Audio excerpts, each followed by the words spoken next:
Okay, for figures 2 and 3, we're looking to make a correlation graph that focuses on one of these 6 traits compared to the flight distance. So in this case, I'm going to take a look at tail wing circumference. If we look at the data here for tail wing circumference, we only see 2 different circumferences, 20 and 18. So we're going to need to get a third set of data from another group. But let's just focus on 20 and 18. So I'm going to make a table over here for tail circumference and distance. So we don't want to just use one value of 18.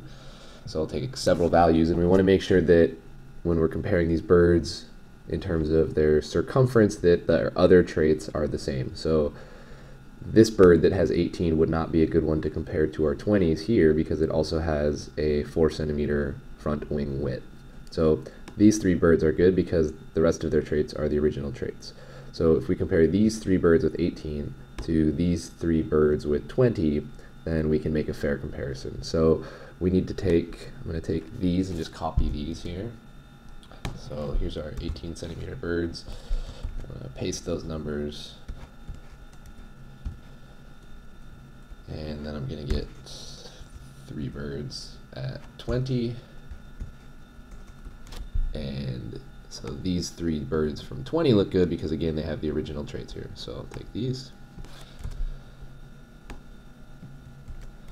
But what we want is the average of these. So we actually want, I'll make another quick table here for circumference, average, and distance average. These don't have to look pretty because I'm just using these for the actual graph that we're going to make. So 18, and this is going to equal the average of my 3 birds here. Similarly, here's our 20, and this is going to equal the average of my 3 birds here. And let's maybe just assume that I've borrowed some data from another group, and theirs were, I don't know, 650 and 678 and 707. Then I can do the same thing here for their data. Ideally, you have enough data from your own group that you don't have to borrow. Okay, so now we've got our trait and the distance, and so this is going to be our x and our y coordinates for the scatter plot. So we're looking at the correlation between these different wing circumferences and the distance that they've flown. So we're going to highlight those 6 data points. We're going to go to a chart, and we're going to insert an x, y marked scatter plot. Ta-da! As usual, I'm going to delete these lines in the background. And now the important thing is here, we want to see what kind of trend we have going on at these points. So we're going to click on the data.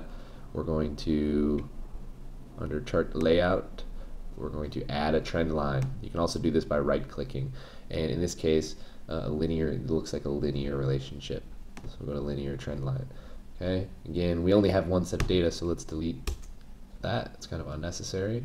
And for the trend line, this is important. You can either up here under trend line, go to trend line options, or you can also right click directly on from here, right click and do format trend line.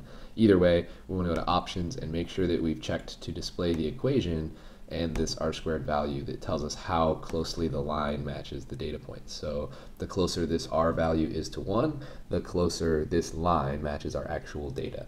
And so this is a pretty clear linear trend. So what this tells us is that as we reduced wing circumference, we had a longer flight distance. So there's a correlation, in this case, a negative correlation between increasing the wing circumference and the distance flown. So the larger your wing circumference, the less far you fly, apparently, based on these 3 points. Of course, we would prefer to have more than just 3 different levels of our independent variable, this wing circumference, but we got to work with what we have. And of course, one more quick thing, sorry, just make sure that you put your proper title and axes titles and units, etc.